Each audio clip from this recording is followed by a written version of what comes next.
2017 ശരത് ലാലിൻ്റെയും കൃപേഷിൻ്റെയും കൊലപാതകത്തിന് ശേഷം 2019 പുല്ലൂർ പെരിയ പഞ്ചായത്ത് ഇടതുപക്ഷ ജനാധിപത്യ മുന്നണിയിൽ നിന്നും ഐക്യ ജനാധിപത്യ മുന്നണി പിടിച്ചെടുക്കുന്നത്.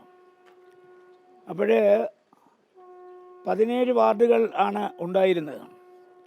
ആ 17 വാർഡുകളിൽ 9 എണ്ണം കോൺഗ്രസും 1 എണ്ണം BJPയും 7 എണ്ണം മാർക്സിസ്റ്റ് പാർട്ടിയുമായിട്ടാണ് കഴിഞ്ഞ 2019-24 കക്ഷിനില. ഒരു MP എന്ന നിലയ്ക്ക് എൻ്റെ ഫണ്ട് ഏറ്റവും കൂടുതൽ കൊടുത്തിട്ടുള്ളൊരു പഞ്ചായത്ത് പുല്ലൂർ പെരിയ പഞ്ചായത്താണ്. അതിൻ്റെ കാരണം നിങ്ങൾക്ക് എല്ലാവർക്കും അറിയാം. ഞാൻ 2 ബസ്സാണ് കൊടുത്തത്. പുല്ലൂർ പെരിയയിൽ ഇരിയയിലൊരു ബസ് കൊടുത്തു, കല്യോട്ട സ്കൂളിനൊരു ബസ് കൊടുത്തു. 80 ലക്ഷം രൂപയ്ക്ക് മുകളിലാണ് 2 ബസ്സിന് ആകുന്നത്. പിന്നെ ഒരു കമ്മ്യൂണിറ്റി ഹാള് പട്ടികജാതി പട്ടികവർഗത്തിന് വേണ്ടി അവിടെ കൊടുത്തിട്ടുണ്ട്. 25 ലക്ഷത്തോളം രൂപ അത് വരും. പിന്നെ ഇനി അതിന് വേണമെങ്കിൽ ഇനിയും പണം ഞാൻ കൊടുക്കാമെന്ന് പറഞ്ഞിട്ടുണ്ട്. അവിടെ എന്തൊക്കെയോ അഡീഷണൽ കൺസ്ട്രക്ഷൻ വേണം ആ പട്ടികജാതി കോളനിക്ക്, അതും അനുവദിക്കാമെന്ന് പറഞ്ഞിട്ടുണ്ട്. 13ലധികം ഹൈമാസ് മിനിമാസ് ലൈറ്റുകൾ ആ പഞ്ചായത്തിന് കൊടുത്തു. മാത്രമല്ല ഇനിയും എത്രയും പഞ്ചായത്ത് പാസ്സാക്കി തരുന്ന ലൈറ്റുകൾ കൊടുക്കാമെന്ന് പറഞ്ഞിട്ടുണ്ട്. ഒരു വൈകാരികമായ ബന്ധം പുല്ലൂർ പെരിയ പഞ്ചായത്തിനോട് ശരത് ലാൽ കൃപേഷിനും ഉള്ളതുകൊണ്ടാണ് നമ്മൾ ചെയ്തത്. ഇത്തവണ 2 വാർഡുകൾ ഡീലിമിറ്റേഷനോട് വർദ്ധിപ്പിച്ചു. അപ്പോൾ 17-19 മാറി. ആ 2 വാർഡ് വർദ്ധിപ്പിച്ചത് രണ്ടും UDF പിടിച്ചെടുത്തു, കോൺഗ്രസ് പിടിച്ചെടുത്തു. കാര്യം മാർക്സിസ്റ്റ് പാർട്ടിക്ക് ജയിക്കാൻ ഉതകുന്ന രീതിയിലാണ് ഡീലിമിറ്റേഷൻ നടത്തിയത്. 2 വാർഡുകൾ അഡീഷണലായി സൃഷ്ടിച്ചത്.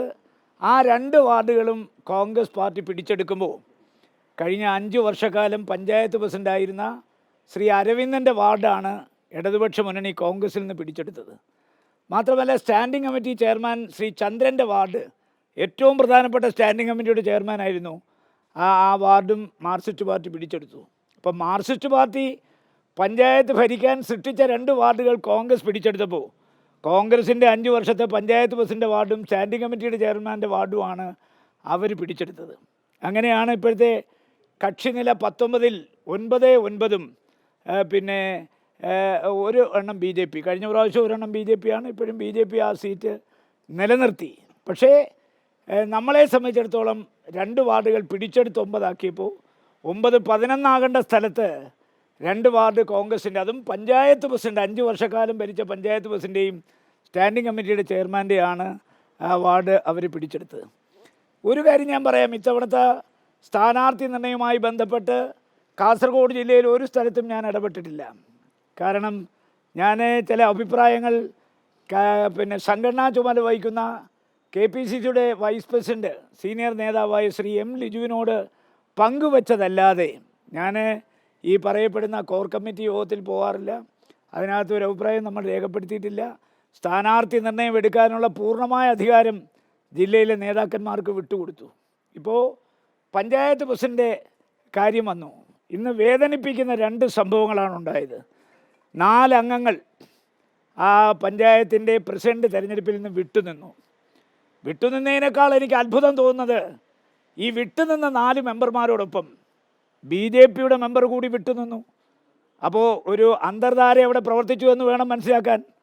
കോൺഗ്രസ് മുക്ത ഭാരതം ഉണ്ടാക്കാൻ നടക്കുന്ന BJPയുമായി കോൺഗ്രസിൻ്റെ നേതാവായ രാഹുൽ ഗാന്ധിയെയും സോണിയാഗാന്ധിയെയും ഇരുമ്പടികൾക്കുള്ളിൽ അടയ്ക്കാൻ നടക്കുന്ന BJPയുമായി ഒരു തരത്തിലും ഒരു ധാരണയും ഉണ്ടാക്കരുതെന്ന് KPCCയുടെ കർശനമായ നിർദ്ദേശവും നിബന്ധനയും ഉണ്ടായിട്ട് ഈ 4 മെമ്പർമാർ വിട്ടുനിന്നപ്പോൾ BJP വ്യക്തമാക്കണം എന്തുകൊണ്ടാണ് BJPയുടെ മെമ്പർ വിട്ടുനിന്ന ഈ 4 കോൺഗ്രസ് മെമ്പർമാരോടൊപ്പം.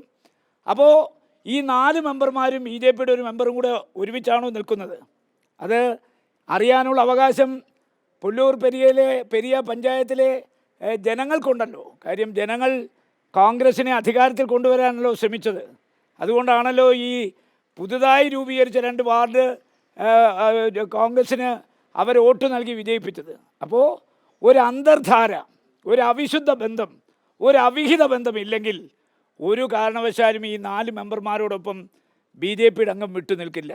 നമ്പർ 1 അത്.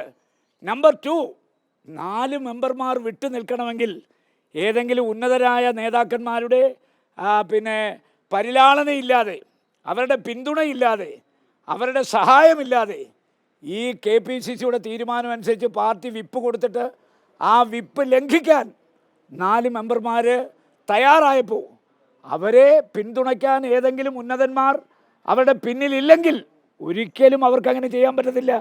കാരണം അത്ര വലിയ രാഷ്ട്രീയ പ്രബുദ്ധതയുള്ള ആളുകളൊന്നും അല്ലല്ലോ അവർ.